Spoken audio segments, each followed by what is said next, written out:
Shalom, friends, and welcome to this week's installation of a Biselleh Torah. Ki Tavo is the name of the Torah portion that we have this week as we get ready to near the end of 1 year, closing the book of life and opening up, God willing, a new book of life with Rosh Hashanah in just another week and a bit's time. Ki Tavo contains many different aspects that are salient for our knowledge and understanding of why we are alive and what we're supposed to do with our lives while we yet breathe. One of them deals with this world in which we live. Biselleh, which is the book of Proverbs, has the phrase, Yesh mefazer, there are those who scatter, v'nosaf od, and yet gather much in the process of scattering.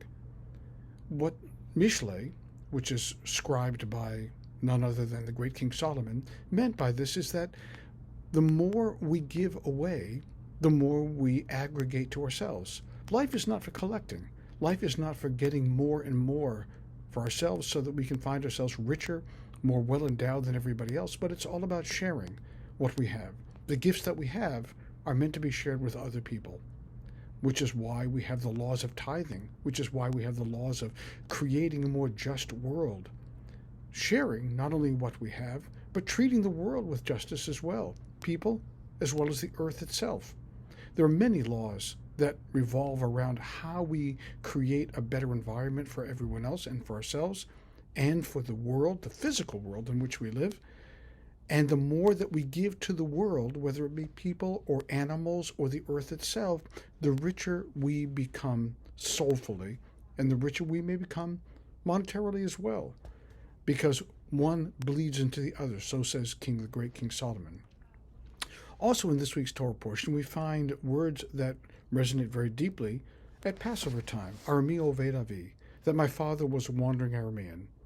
And who is the wandering Aramean that is referred to, who goes nameless in the Passover Haggadah and in the text itself?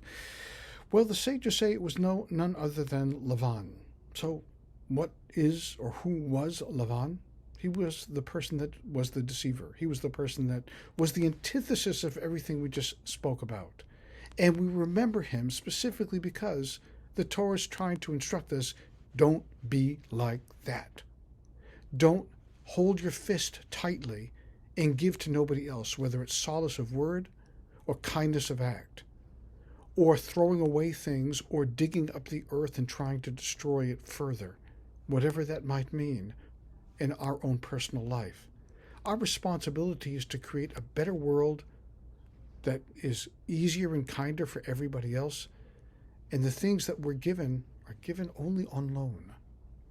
Those are the two ideas that are given to us in this week's Sidra, which I hope we can take to heart, especially as we near this sacred day of Rosh Hashanah.